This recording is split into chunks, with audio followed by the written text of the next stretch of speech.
like and subscribe. Now, what seems harmless but is incredibly dangerous. ER nurse. I had a teenage girl come from home economics class. She was sewing and had a pin between her lips. I mean, who hasn't done that? She sucked it in and it got lodged in her throat. While waiting for a scope she felt it dislodge and went deep into her main bronchial. She required major surgery. Had a young boy running with a toothbrush in his mouth. Got jammed way deep. Almost hit a major artery. The pin thing is one of my major fears. I'm in costume design and sew a lot and tend to hold pins in my mouth for just a minute. Trying to unlearn that habit because of the horror stories. Magnet bracelet. Try something like this. A human bite. I worked at a kindergarten and one kid was sometimes super sweet but sometimes really mean. He could switch in a second. While I was naming the coloring pages they were about to get, he walked up to me and bit me in the arm. Didn't think it was through, cause no blood, but it started swelling and getting red and the marks were clearly there. Went to the doc right after my shift. He explained a human bite is the second most dangerous bite there is. Got antibiotics but they didn't work. Arm just kept swelling and getting completely dark purple over 2 days.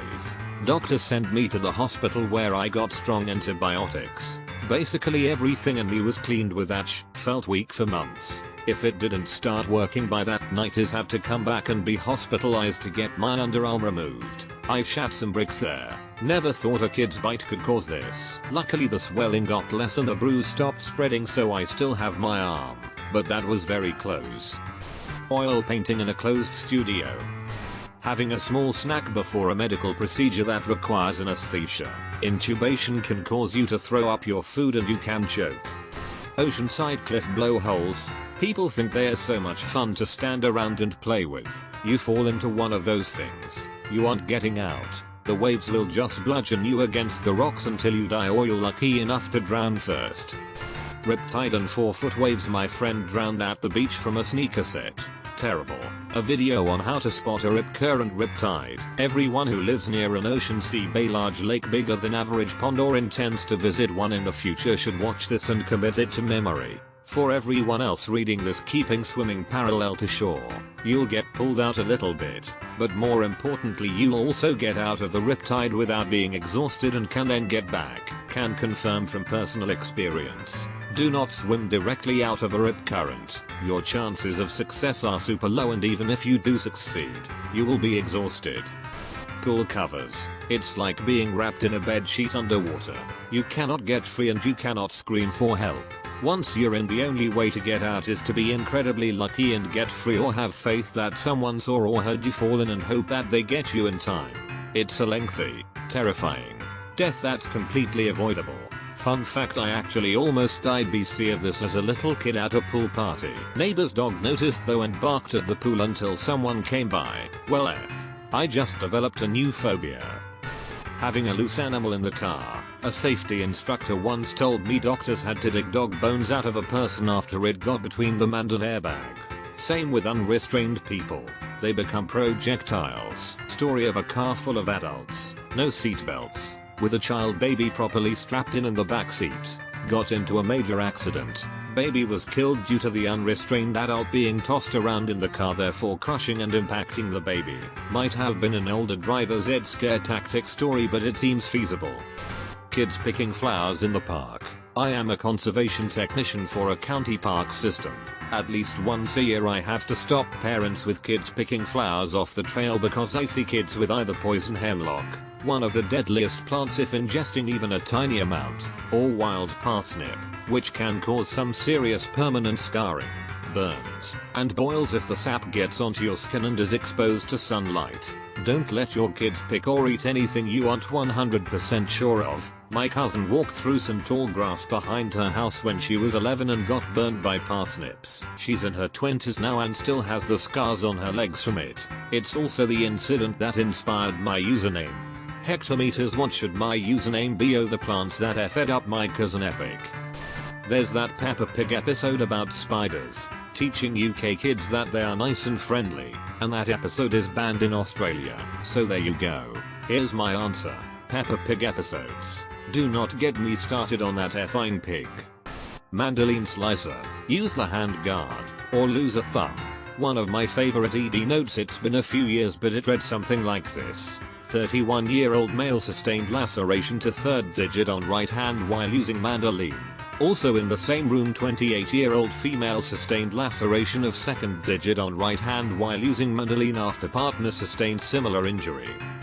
Confined spaces, above ground or worse, below the surface. If you do urban exploration, caving, or anything like that, get a 4-gas detector, clip it to your chest or belt, and set the alarm to maximum. If it makes a sound, get the F out or you are going to die. To add to this, do not go in to rescue someone who has collapsed in a confined space. The number of times numerous people go in to rescue someone who has collapsed in a silo or something is crazy. Keep the monitor within your breathing zone, 6 inches from face. Ensure to bump test before use and calibrate as recommended. Even better would to use an aggressive monitor, the kind with the pump and hose. These are required on most job sites, Canada, where the potential for a hazardous atmosphere exists. As a maintenance man who found a dead guy today, huffing a duster, don't do it, kids. Not changing the tires on your car. Someone back me up on this. You can't just drive around with the same tires on forever. Eventually you'll end up doing donuts in the middle of a wet interstate because your back tires lost traction. Eating raw or undercooked kidney beans can make you very sick or even kill you. It only takes like 3 undercooked kidney beans to ruin your day. Note that canned beans are safe as they have been cooked as part of the canning process. It's only the dried beans you have to soak and cook properly. Thanks for this. I was thinking back to times where I've had a taste of chili or something, to see how much longer it needed, and I just thought holy close call. Cat scratch fever.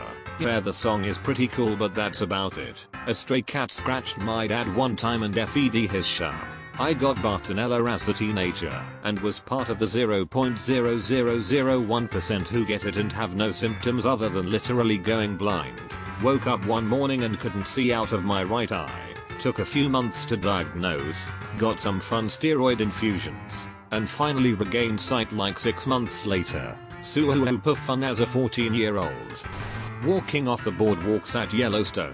They have several signs pressing that even though the ground may look normal in those areas, it could be really thin. I've seen people do it anyway. Looks safe. Last time I was at Yellowstone I was with friends at Old Faithful. Some guy had walked out onto the outcropping which surrounds the geyser, which prompted quite the fit from a very unamused park ranger. My favorite Yellowstone story comes from a ranger. He had a family that thought bear spray was like mosquito spray and they sprayed themselves. A few ambulances later and they learned the difference. I remember seeing an article about this years ago. The guy, well, it basically said he boiled. Reminded me of that scene in the beginning of Dante's Peak with the hot springs. He not only boiled, but the hot, acidic waters basically dissolved his body. There was nothing to recover the next day. All because this stupid guy and his sister wanted to find a place to hot pot illegally soak in a hot spring. Weirdly specific, but leaking hydraulic fluid from a small crack in a pressurized manifold. It doesn't shoot out like a gas would. Instead looks like droplets, but if you put your thumb over it, it shoots toxic hydraulic fluid into your bloodstream. This is the concept of an injection injury.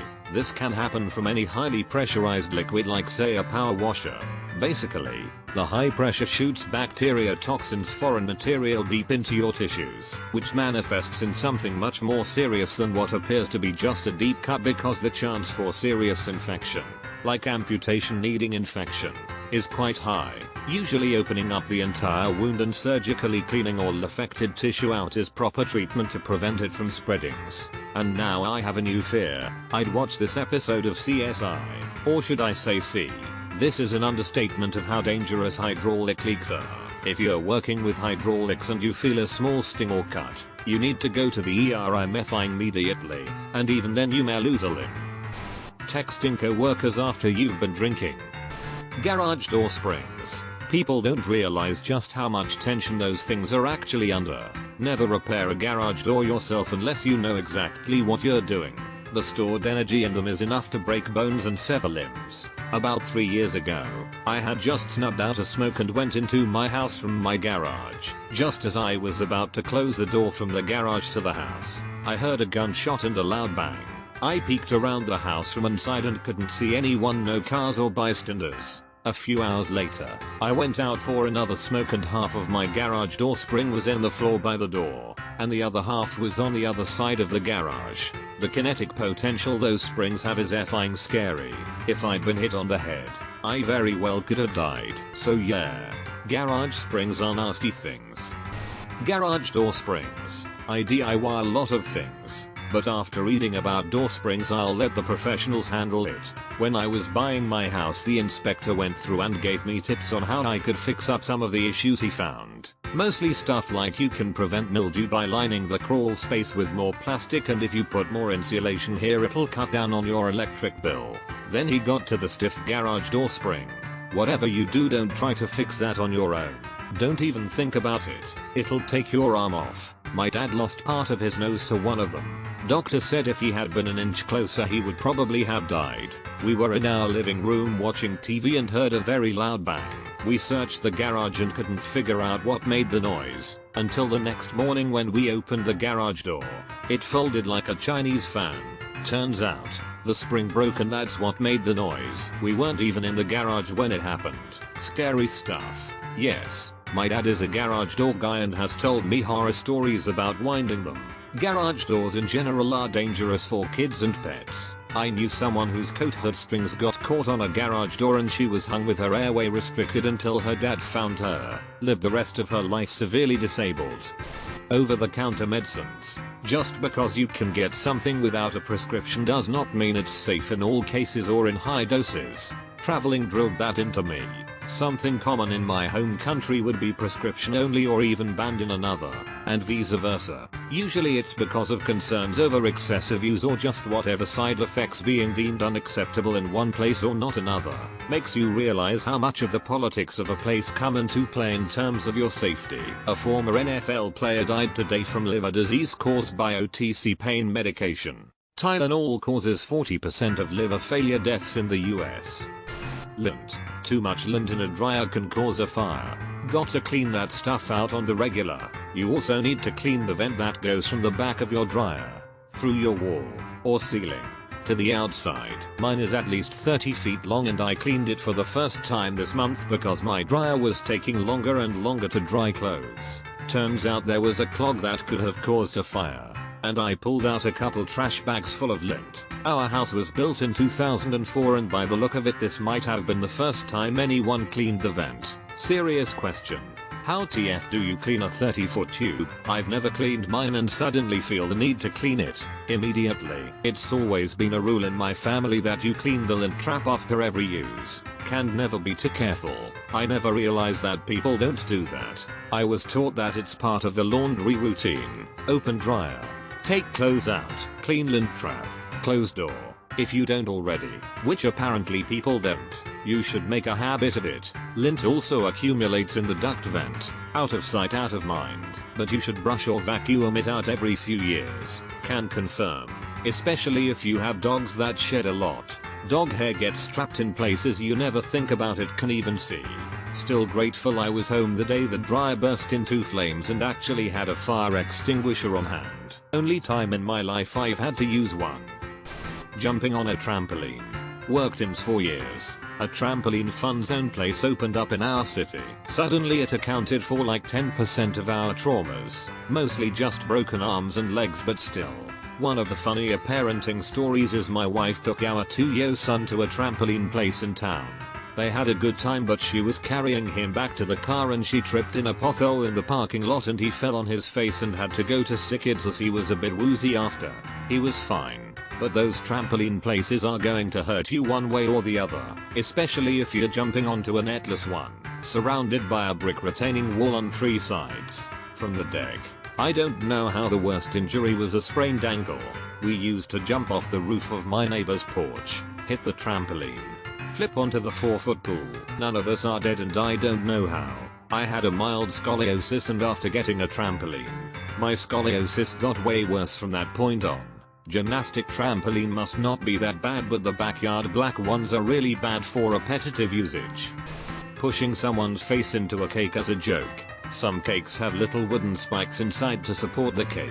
Saw a post where a girl's face was gored by one of these. Not to mention literally no one wants their face shoved into a cake. When I was a teenager, my uncle turned 40 and asked me to slam the cake into his face, because I've always wanted to do it at least once. Cake might be soft to eat, but when you slap someone in the face with it, not so much. I almost knocked him out. We had a good laugh about it, but he agreed that he didn't see the point and once was enough for his lifetime. Plus you ruin a perfectly good, probably really expensive, cake. Giving grapes to dogs, they're quite toxic. Onions and xylitol, a sweetener, too. This thread, it's making me not want to leave the house ever again. But there's so many things in your house that can kill you. Keep reading. Putting your feet up on the dash while riding as a passenger in a moving car. You do not want to see post-accident photos of what happens when someone is in that posture in a surprise head-on collision. I'm not going to look it up, but I'm guessing involuntary origami. The photos I saw, a teenage girl's hips both dislocated and the femoral heads were forced out of her skin through that little fold where thigh becomes butt. The injuries were incompatible with life, as they say. That's the least bloody and painful description of a human being broken in half that I have ever read. Jiu-jitsu, the gentle art of folding clothes while people are still in them. Some person on the internet. My buddy was riding with his brother several years back and had his feet up. They were at a gas station or something and some random dude came up and told him he should take his feet down because it's dangerous. He did. They got into a terrible accident only minutes later. They were both somehow unharmed. Scary to think what would have happened had that random stranger not spoken up. I like to imagine the guy who told him to take his feet down crashed into the car just to make sure he had his feet down. I know someone that did this and was in a wheelchair for the rest of her life after a car accident. I took care of a patient who this happened to. IQ nurse. I was there the day she was told she was paralyzed. Awful experience. Do not recommend. I do this. I won't now. We did it. Read it. It's awful.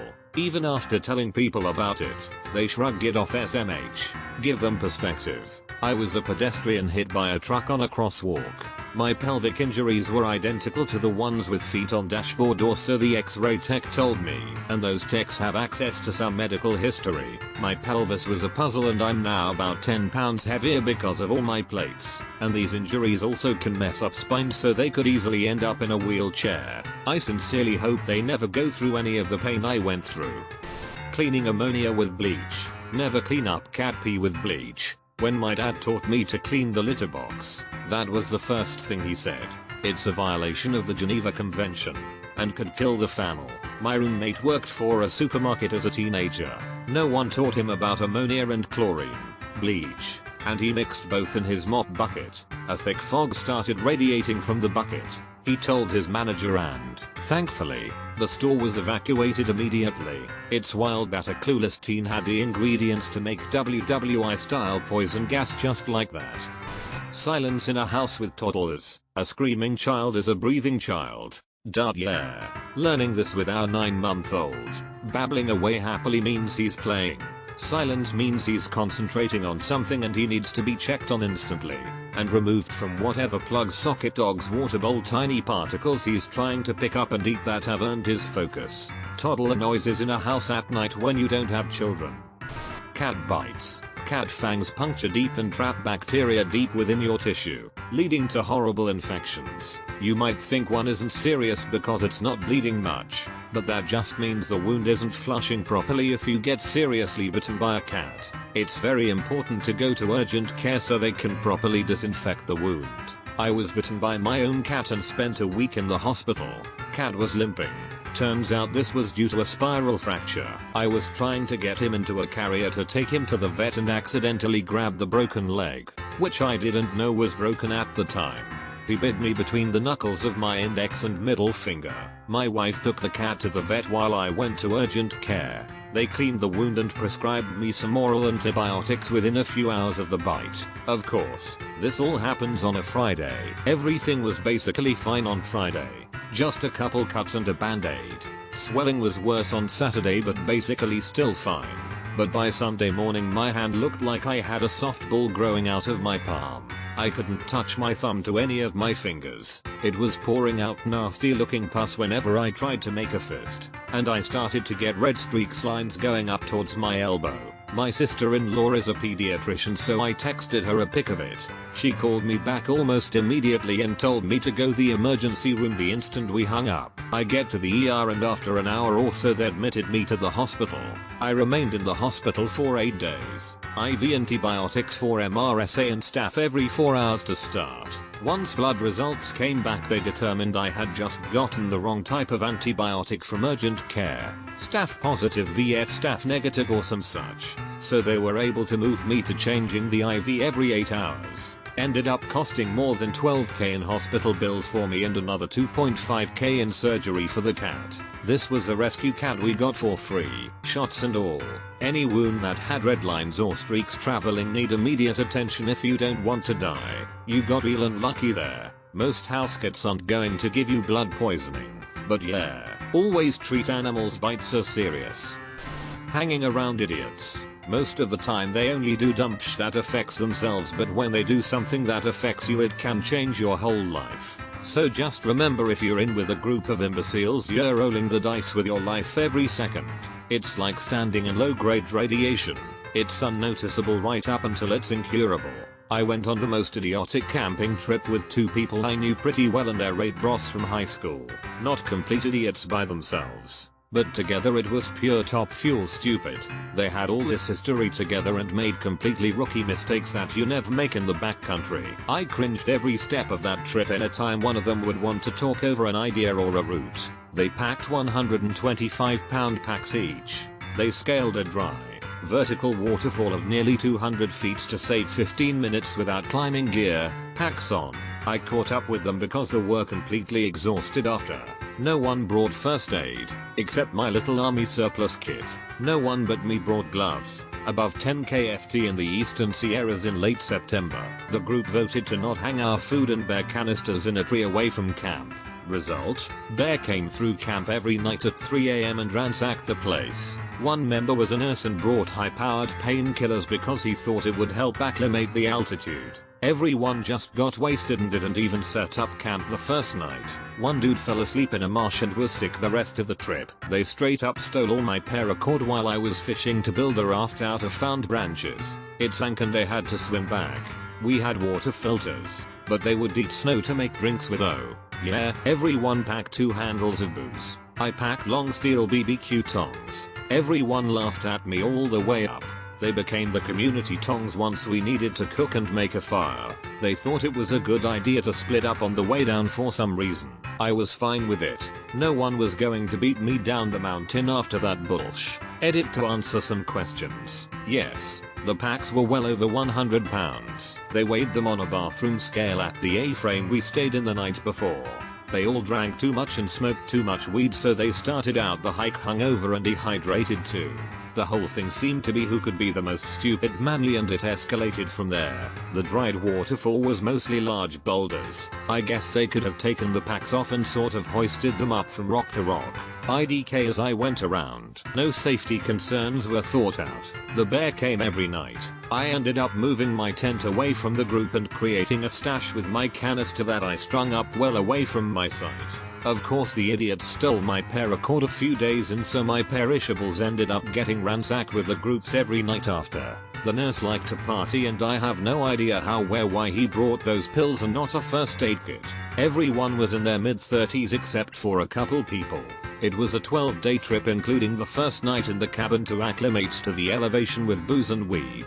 90% of the gear was borrowed from some guy they knew that had led this exact trip 20 years previous. It was old and heavy. The topo maps they had were 20 years old too. Bonus: no compass. Luckily no one got hurt. I caught fish every day. I was the only one who brought a pole and had a license. That part was really fun and peaceful. Another positive is that I went and bought all new camping gear shortly after this trip and started doing backcountry and car camping quite a bit more as a hobby. Still do.